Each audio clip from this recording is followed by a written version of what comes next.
I knew when I went to the desert that anyone who plays around with cactus is liable to get stuck. But I didn't remember that another way of saying death is going west.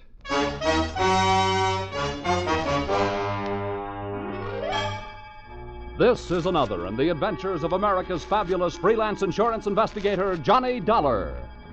At insurance investigation, Johnny Dollar is only an expert. At making out his expense account, he's an absolute genius.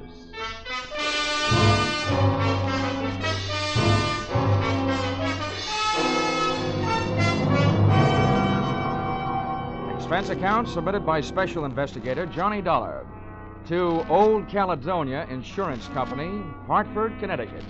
Attention, Oscar M. Wheaton, Chief Investment Counsel. The following is an accounting of my expenditures during my investigation of suspected skullduggery in the Skull Canyon mine. Or, Mr. Bones, who was that lady I seen you with last night? Or, messing with a mule train is one good way to kick off.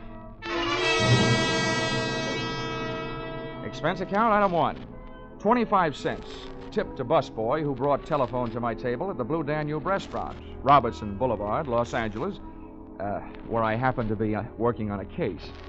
Your call came right after the liver dumpling soup, taking me out of the soup plate and putting me in the soup. This is the story, Dollar. You make notes and don't interrupt. 2 years ago, this company made an investment in a bona fide working gold mine, the Skull Canyon Mine. That's just outside Twin Buttes, Arizona. I see. I said don't interrupt. That's just over the border from Nogales, Mexico. Now, up until 3 months ago, everything was fine. The profits shown by the mine were good, and then suddenly, our returns dropped 50%. However, operating expenses, man-hours, and so on remain the same, indicating there's been no fall-off in the removal of high SAR. Now, there's something wrong. We want you to go down there and find out what it is. Expense account, item 2. $12.80. I decided that since you'd invited yourself to the table, dinner at the Blue Danube was on you. Oh, in case you're interested in what you didn't have, it was that liver dumpling soup, veal paprikash, cherry strudel, and a small coffee. Enjoyed with that case I was working on. An eccentric millionairess who wanted to marry me for her money. She had yes, yes in her eyes, but when I told her I had to say goodnight immediately, she said, "Oh, no." Expense account, item 3. $120. Burns Lee Flying Service. Charter plane to Twin Buttes, where I checked into the Waterfield Hotel, called the mine, and told the girl who answered that I wanted transportation out there. She said she'd come after me. Having seen too many Western movies, I figured she'd arrive in a buckboard, but instead she picked me up in a Jeep. Hey, slow down, will you? Before my teeth start falling out. Oh, sorry. I forgot you were tenderfoot. That's not where I'm tender. By the way, Miss Moreland, how far is it out to the mine? 23 miles? Oh, no. Is the road like this all the way? Oh, no. About another half mile out of town, there isn't any road at all. Oh, if I ever live through this. From now on, I'm taking my bumps in a burlesque theater. Much better than walking, mister. Say, you said you're out here representing the owner. What's your job? Well, I'm an efficiency expert. Oh. Speaking of efficiency, what's your first name? Jackie? Oh, well, in that case, mine should be Gwendolyn. But it's not. It's Johnny. Well, let's not bother shaking hands on it, pal. Here comes the end of the road.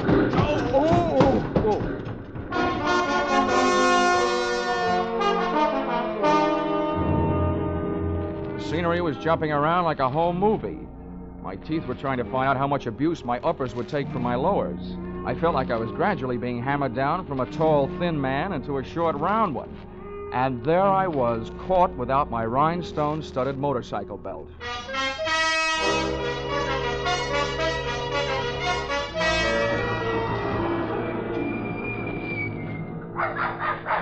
Well, here you are. Want me to help you out? Oh, very funny. Go away. Get lost, you little monster. I'll admit I look like a bag of bones, but I'm too young to die. Go on, now beat it. Oh, be a good dog now. Lie down, Nugget. Down. Yeah, Nugget, drop dead. This the mine office? This is it. Well, Dollar, welcome to Skull Canyon. I'm Doyle, the manager out here. I'd be happier to meet you if I met you in town. Mr. Dollar's in a foul mood, Jeff. That ride was a little too much for him. That ride would have been a little bit too much for Buffalo Bill. Well, that's how Jackie keeps that figure as trim as she does. Now, come on inside, Dollar. That's where the books are, and that's where the chairs are. With cushions, I hope. I'll see you guys. All right.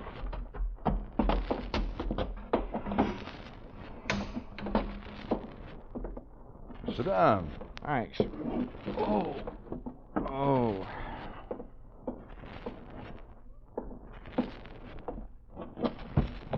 Well, there you are. You'll find all the figures right in that big, fat book. All but Jackie's. Well, I'm not in any hurry to do my arithmetic. Tell me, what do you think of the results around here? You know more about it than I do. How are things going? Well, Dollar, I'll tell you, it was going better than it is right now. But just a few months back, we worked out a pay vein. I'm hoping we'll pick it up again any day now. That sounds reasonable. Any trouble? Help, equipment, working conditions? Well, working conditions could be a lot better, but that's a geographical problem. You see, the mine is located here, and the big water supply is 8 miles west. We haul the ore across the desert by mule train to the smelter. It's cheaper than trucks. We'd have to build a road for them. Not here, hay is cheaper than gasoline. You'd like to take a look at the mine? Frankly, Mr. Doyle, I'd just as soon climb up a chimney. I hate dark, confined spaces. But since it's part of my job, I might as well get it over with. The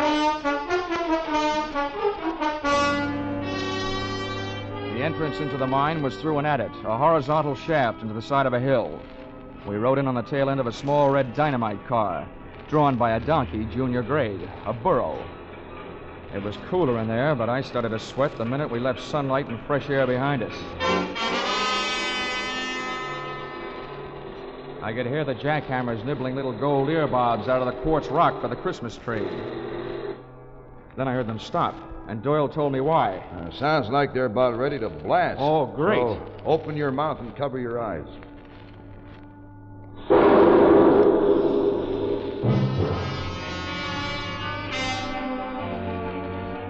150 yards deeper into the earth, I was beginning to think that mankind is mighty hard to satisfy. The Lord gave us the world's whole surface. Then we had to go and invent gold mines and airplanes. And right then, I'd have settled for an airplane. Oh, what's the matter, Dollar? You look a little green. Oh, feel a little green. Well, look, take some deep breaths and hold them as long as you can. Okay. Yeah, there, that'll perk you up. Well, this is it. Right here is the only face we're working. It doesn't help. So this is it, huh? Well, let's see the rest of it. What? I told you, this is it. This is the only face we're working. Okay, you guys. Keep it moving. Load that ore. Fill them up. Come on, bend your back. Well, let's get out of here, Dollar. Okay, Doyle. I've seen what I came to see.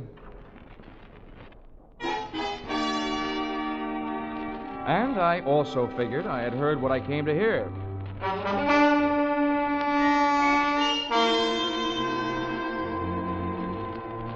Dinner that night I had with Doyle and Jackie, and the steak they served gave me a rough idea of what they did with their old burros.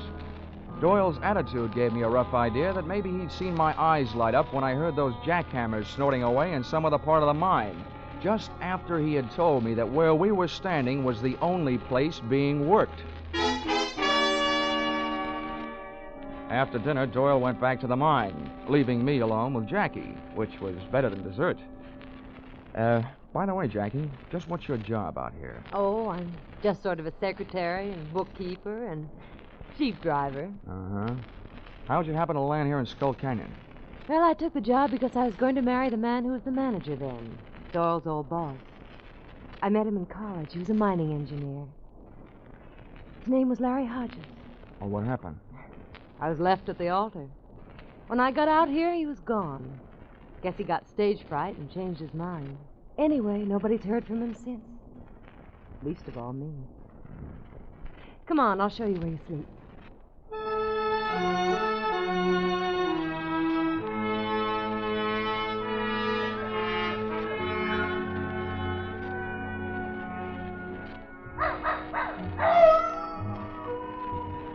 It was a real romantic night.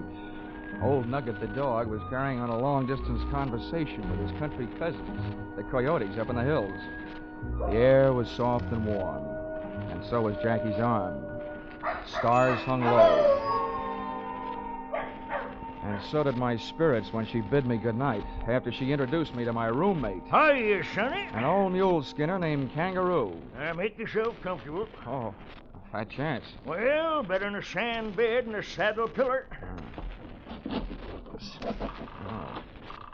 Say, for a pine shack, this has a mighty fancy floor. What is it, mahogany? Nope, tobacco juice. Whoosh. Helps keep out the sidewinders. What do you mean, helps? Little snake critters crawl in out of the hot sun to get cool. Where are you from, Sonny? Hartford, Connecticut. Well, I'll be turned too. I don't reckon it shows through, but I'm a Easterner myself. I'm out from New York State 53 years ago. Little town of Prattville. County seat it was. That's pretty dull. What'd you say? Oh, nothing. Say, are you the one that handles the mules on the run out to the smelter? I'm one of them. Well, how's chances of hitching a ride with you in the morning? You'll have to get up early. All right, then. I'll get up early. Well, then stop wasting your breath on a lot of dang fool words. Use some of it on the kerosene lamp. Quick! Night.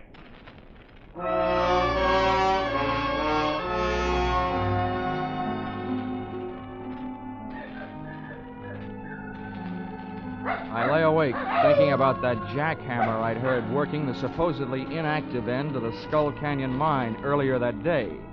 This didn't take too much pounding into my skull before I decided that Doyle was working on a vein for his own personal profit. I also knew that for him to convert the ore into gold, he had to get it to a smelter. So I figured that the mule skinner, Kangaroo, was the best place to start asking questions. It's funny how a sleepless night can sour the beauty of a desert sunrise.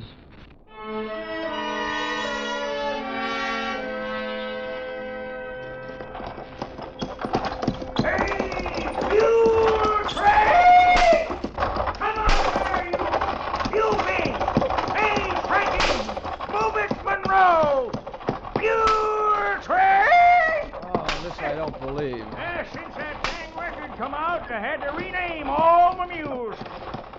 Get there! Hey, yoo-hoo! Dang fool song anyway. Now I'll get you feeling self-conscious just doing my everyday job. Say, see that big rock up ahead? Near the mouth of that little itty-bitty side canyon? Yeah, I see it. That's Halfway Rock. Means we're halfway to where we're going. I'm sorry it isn't all the way, Rock. I wish we'd get there. The sun's getting awful hot. Why, it ain't nothing, Sonny. Some days that old sun's got your tongue hanging out your fur. Gets a real nice tan. How do you stand it?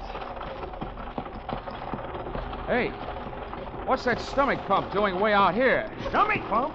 What in tarnation are you talking about? That's a clever name for a light airplane. Hey, looks like he's getting ready to give us a buzz. Hey, mules! Hey, you, Monroe! Steady, blast you, steady! Monroe! Doggone it, he's the loudest mouth ding-ding old mule I ever did hear. Hey, here he comes. Ho, ho there, ho! Ho, steady, steady, First thing I learned was if you ever want to panic a team of mules, just buzz them with an airplane. The second thing I learned was that little canyon we were approaching was loaded with armed horsemen who came galloping out like they were trying to make history at Tan Foran.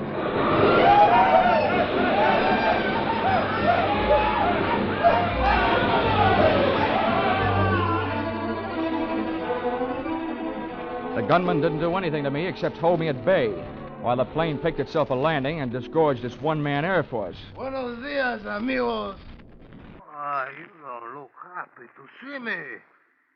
Maybe my friends scared you with their guns, eh? Hey, old man, who is this new boy who ride with you today? His name's Dollar. Right now, I wish it was Hopalong Cassidy. Well, let me introduce myself. They calls me El Puerco. That's because I look like a pig. But Maybe it is because I'm so greedy, too. I want what you got with you. Why, Galdern, your miserable sunbaked hide. Now, take it easy, old-timer. It's okay. All I've got on me is a wristwatch and a few bucks. Let them have them. And besides, what's he going to do with a wagon load of unrefined gold ore? You talk like a little boy. I know what you have with you, and I know where it is. It's under the seat. Little white bags. $30,000 of pure gold.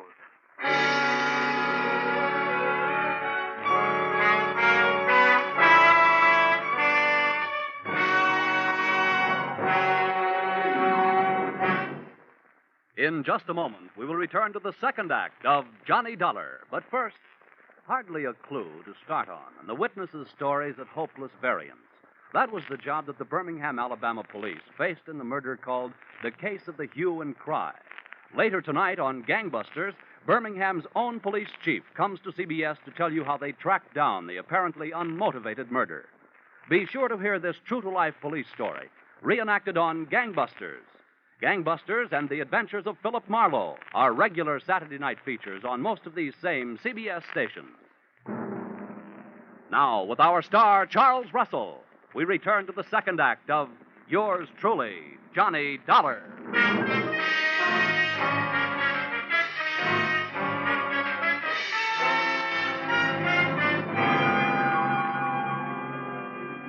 So there I was, Johnny Dollar, efficiency expert. I'd efficiently gotten myself in trouble. I was efficiently letting El Puerco walk off with a large part of your gold, and stood a good chance of efficiently getting myself shot in the belly. There we are, amigos. I feel better now the gold is in my little aeroplane. I hope you're not mad with me. You know, I need the money to pay my taxes. Okay, you got what you wanted. Why don't you take off and get out of here? That ding-dang rascal. He's probably figured on shooting us. Oh, no, old man. I'm a very scientific bandido. You think I want to shoot you and get killed myself for murder? Oh, no. I let your mules do the dirty work. Hey, Manuel, Pedro, Juanito, here, adelante. Take these men and tie them up. Tie them to the stake back to back. And the rest of you tie up the mules in a circle around them, in nice and close. Then I will get in my little aeroplane and dive on the mules. And the mules will kick their heads off.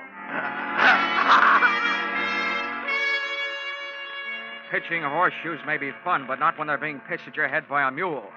Once we were tied back to back on the stake, the nearest available technical advisor, Kangaroo, was anything but encouraging. That's the trouble with a gold-darn mule. When they get riled up, they think with their feet. Here he comes. Ho,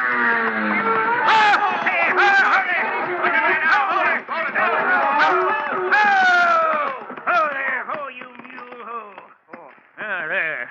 I guess we showed him. Yeah. I ain't scunned mules 40 years for nothing.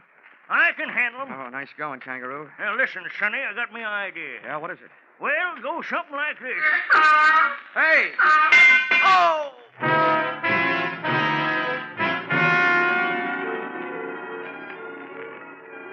Just as the idea, whatever it was, hit Kangaroo, a hoof from one of the mules scored a ringer around my cranium. Ah, the stars looked beautiful. They came out in the shape of a horseshoe. And as I slipped into that familiar Betty Bye for private eyes, the world of hit-on-the-head darkness, I could hear Kangaroo's advice, too little and too late. There, you see? You can never trust a mule. Never trust a mule. Never trust a mule.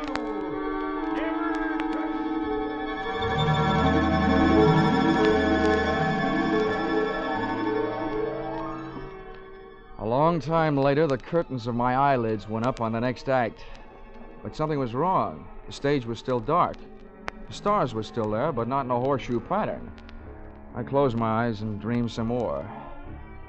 I was lying near an oasis in the Sahara Desert, and a beautiful maiden was bending over me, kissing me. She was breathing hard, and she could have used some sense then. Huh? What? Nugget, get away from me, you mangy cur. Nugget, get away from him.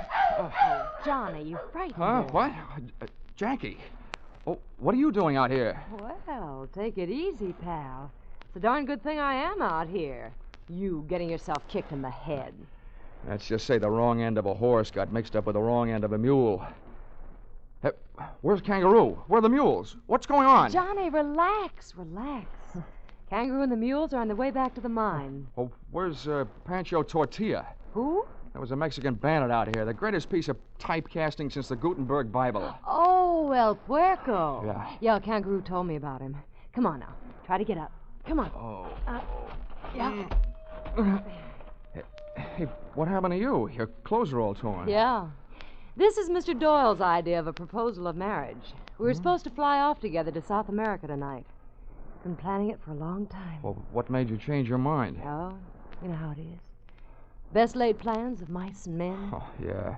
You're talking to an expert. If everything went all right for me, where would I be next week? Same time, same station. But what's your angle? I told you before. I came out to Skull Canyon to marry a man.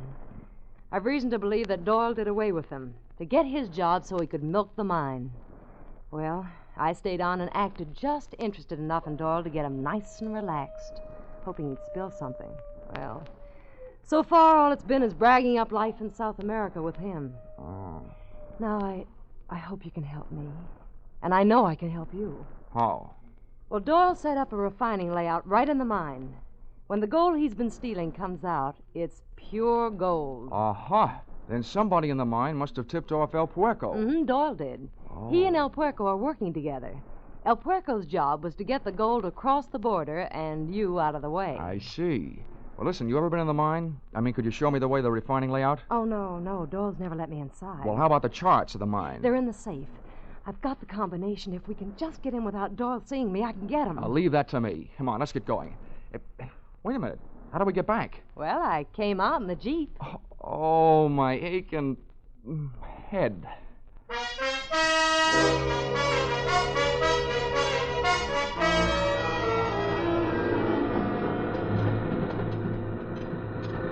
This is close enough, Star Eyes. We better pull up right here. All right. Nugget, quiet. Say, the wedding may be off, but it sounds like the reception is still on. No, that's the regular Saturday night square dance. Oh. Well, look, from here, which way is the office? I'm lost. It's right over here. Oh. Come on, I'll show you. You were in it yesterday.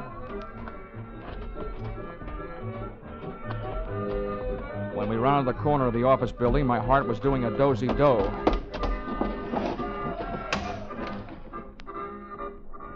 Oh! The door of the safe was open, and so was the mouth of the fellow in front of us. But he wasn't saying anything. He was lying on the floor, dead. El Puerco, the pig. Oh, what a spot for a big red apple. Johnny, he's dead. He must have come back for something. Kangaroo must have caught up with him. Whoever caught up with him, but good. Come on, let's go take a look for Kangaroo.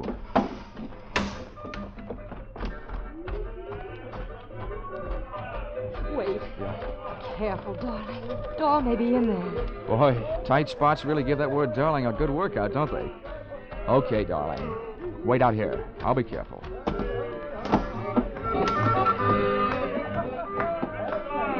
Say, partner, you seen Kangaroo around here? Kangaroo? Yeah. Well, sure. Kangaroo came in here looking for Doyle. Well, did you find him? Well, don't know. Doyle went over to the mine. Is that where Kangaroo went? Well, if I was looking for Doyle, that's where I'd go. Thank you, Bottleneck.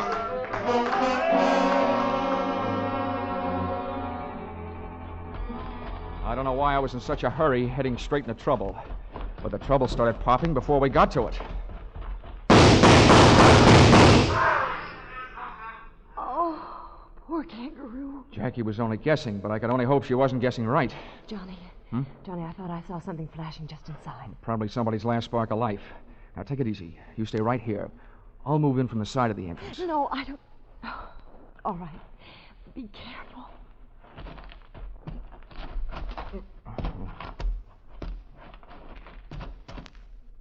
Oh, he sure got you good, partner. Okay, Jackie, you can relax. The right man got it, your play man. Mr. Doyle. Oh, Johnny. Johnny, it's awful. What a relief. Hey, Kangaroo, you can come on now. Everything's all right. It's us, Jackie and Dollar. Anyway, don't make a move or I'll shoot you down. Hey, what the... Harry! Stay where you are. Larry, you mean the guy you thought was dead? The guy you were supposed to marry? Yes. Oh, Larry. Larry died. I'll kill you. No. Oh, Larry. Larry, what's happened to you? I'll kill you. All right.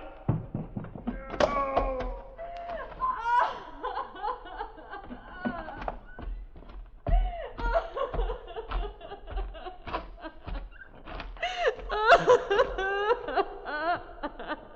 Come on, kid.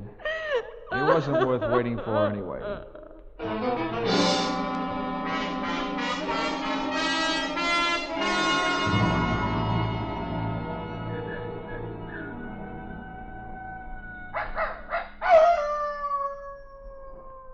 Oh, well, Kangaroo, I'm glad your first interest was feeding your mules so that you didn't get mixed up in all that shooting. Yep. Poor. Well, I'll tell you. When three bad eggs like Hodges and Doyle and El Puerco get together double-crossing each other, they all gotta wind up in the omelet. Dead. Sure feels good to get your boots off. That Larry feller thought he was pretty smart, holding up in that mine with his own private smelter, using Doyle for a front. The only thing was, he didn't figure on Doyle falling in love with his woman. Yeah, who wouldn't? Say, for a young fella, you sure talk a lot. How about using some of that breath you're wasting on that kerosene lamp, huh? Quick! Right.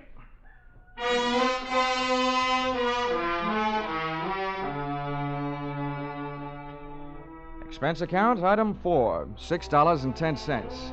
1 quart snake bite medicine, 32 ounces of prevention in case a snake should bite me. Item 5, $3.40, with which I purchased the nicest gift I could think of for a gal in Jackie Moreland's position. A telegram to you, requesting that you give her a job she very much deserved, the managership of the Skull Canyon Mine. You see, when she first found out that man she was going to marry didn't love her, she took out her affection on the territory, which makes me very sorry that I wasn't born in the state of Arizona. Expense account, item 6, $164.35. Transportation, Twin Buttes to Hartford. Expense account total, $947.99, which makes just about as much sense as you can make without making it a dollar. Signed, yours, no charge for that double talk, truly, Johnny Dollar.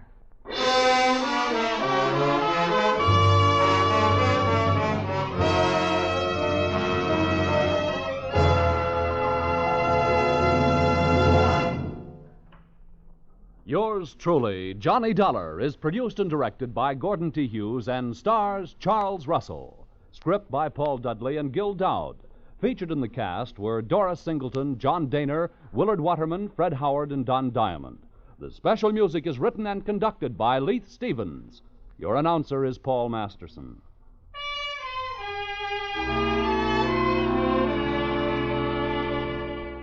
Be sure to be with us at this same time next week when another unusual expense account is handed in by Yours truly, Johnny Dollar.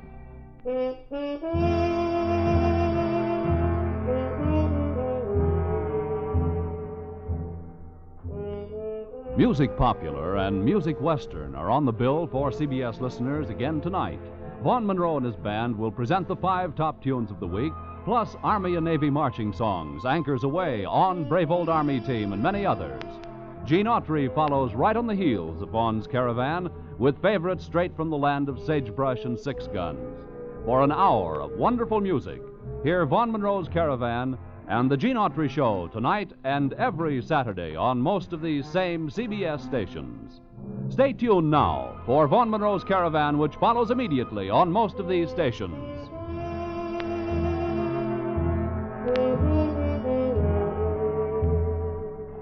This is CBS, where yours truly, Johnny Dollar, meets adventure every Saturday night, the Columbia Broadcasting System.